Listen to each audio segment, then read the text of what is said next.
അരുവിപ്പുറം ശിവപ്രതിഷ്ഠയ്ക്ക് ഏതാനും വർഷങ്ങൾക്കിപ്പുറം വെള്ളക്കാളകൾ വലിക്കുന്ന വില്ലുവണ്ടിയെ തലപ്പാവണിഞ്ഞ ഒരാൾ ഉരുക്കുപോൽ ഉറച്ചു തെളിച്ചു. ജാതിശാസ്ത്രങ്ങളെ ചവിട്ടിഞ്ഞെരിച്ച് കാളിയുടെ കാളക്കുട്ടികൾ ചരിത്രത്തിലേക്ക് നടന്നു. മഹാത്മാ അയ്യങ്കാളിയുടെ അന്നുരുവം കൊണ്ട സമരപ്രകമ്പനം അന്നോളം രാജപാതകളിൽ നിന്ന് അടിയകം അകറ്റി നിർത്തപ്പെട്ട മനുഷ്യരെ തങ്ങൾ ആണ്ടുപോയ ദുരിതാന്തകാലത്തിൽ നിന്നുണർത്തി. അയ്യന്റെ ആ യാത്ര തിരുവിതാംകൂർ രാജാവ് എല്ലാവർക്കും പൊതുനിരത്തിലൂടെ സഞ്ചാര സ്വാതന്ത്ര്യം അനുവദിച്ച് ഉത്തരവിറക്കും വരെ തുടർന്നു.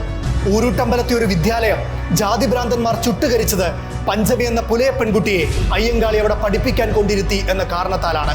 ഞങ്ങളുടെ കുഞ്ഞുങ്ങളെ പഠിക്കാൻ അനുവദിച്ചില്ലെങ്കിൽ നിങ്ങളുടെ പാഠം കൊയ്യില്ലെന്ന അയ്യന്റെ സമരപ്രഖ്യാപനം കേരളം കണ്ട ആദ്യത്തെ പണിമുടക്കായി. 1.5 വർഷം തിരുവിതാംകൂറിലെ പാടങ്ങൾ തരിച്ചു കിടന്നു. ഒട്ടിയ വയറും ഉജ്ജ്വല സ്വപ്നങ്ങളുമായി 1.5 വർഷം കാണായ പാടത്തെല്ലാം മുട്ടിപ്പുല്ല് കുരുത്തു.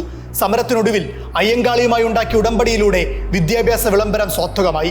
വിദ്യാഭ്യാസത്തിന് അവകാശമില്ലാതിരുന്ന തൻ്റെ ജനതയ്ക്കായി സ്വന്തമായി പള്ളിക്കൂടം വരെ സ്ഥാപിച്ച് മറ്റൊരു വിപ്ലവത്തിന് അയ്യൻ തിരികൊളുത്തി. മനുഷ്യാന്തസ്സിനുമേൽ മാടമ്പിത്തമണിയിച്ച കല്ലുമാലകളും ഇരുമ്പുവളകളും പൊട്ടിച്ചെറിയാൻ അയ്യൻ ആഹ്വാനം ചെയ്തു. കൊല്ലം പീരങ്കി മൈതാനത്ത് അയ്യങ്കാളിയുടെ നേതൃത്വത്തിൽ നടന്ന ആ സ്ത്രീ മുന്നേറ്റം സവർണ ആണധികാരത്തിന്റെ ഗിരിശൃംഗങ്ങളെ അടിച്ചു തകർത്തു.